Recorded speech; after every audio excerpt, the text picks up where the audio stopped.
आजचा पेपर वाचा, टीव्ही पहा, अरे रोज कुठं ना कुठं कुठल्या ना कुठल्या कारणानं कुणीही आत्महत्या करीत आहे. हे पाहिलं, वाचलं, ऐकलं की काळीज अगदी धस्स होतं.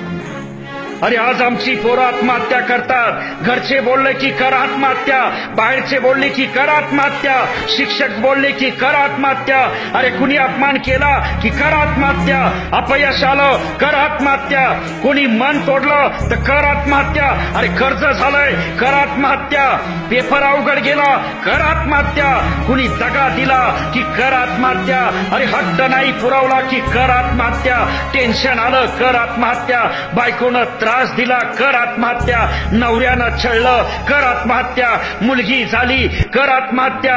अरे झालं काय आत्महत्या करायला? अरे कित्येक मुलं मुली पुरुष महिला अशा आत्महत्या करतात केवळ एका कारणामुळं, एका दुःखानं. असं का करतात? आपण आपल्याला आलेल्या संकटाशी का लढत नाही? का लगेच हार मानतो? अरे आपलं दुःख संकट एवढं मोठं आहे की ते लगेच जीव द्यावा. अरे काय चाललंय हे? आपण शिवाजी संभाजी महाराजांच्या महाराष्ट्रात राहतोय आणि आत्महत्या करतोय. यासारखं दुसरं दुर्दैव ते काय? एवढी संकटे शिवरायांवरती आली पण कधी मनाला विचारही नाही शिवला की आत्महत्या करावी. अरे आम्ही उठता बसता शिवाजी करतो पण त्यांचे गुण घेतो का? संकट आलं म्हणून शिवाजी राजे कपाळाला हात लावून बसले नाही, रडत बसले नाही, दुसऱ्याला दोष देत बसले नाही की आता मी काय करू, आता माझं कसं होणार, असं म्हणत कर्माला झोडत बसले नाहीत.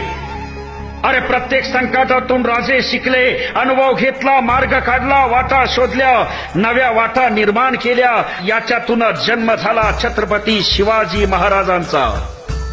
अरे काय शिकलो आपण शिवाजी महाराजांकडून? अरे काय आदर्श घेतला त्यांचा? काय प्रेरणा घेतली?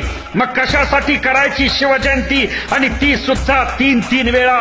अरे का नाव घ्यायचं त्यांचं? का जय जयकार करायचा? कधी याचा विचार करणार आहोत का नाही आम्ही? शिवबाचा छत्रपती शिवबा होणे ही सामान्य वाटचाल नव्हती. ही काटेरी वाट चालले. दुःख सहन केलं, अपमान सहन केला. आपल्याला जेवढी संकटे आली त्यापेक्षा 1000 पटीनं संकट छत्रपती शिवाजी राजांना आली. अरे पण त्यांनी कधी आत्महत्या नाही केली. मग आपण याचा थोडा तरी विचार करायला हवा ना. माझ्या मित्रांनो, यासाठी शिवचरित्र वाचा. अरे मग कळण कसं लढायचं ते संकटाशी.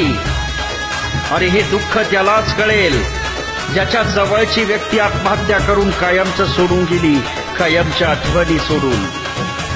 जय हिंद, जय महाराष्ट्र. धन्यवाद.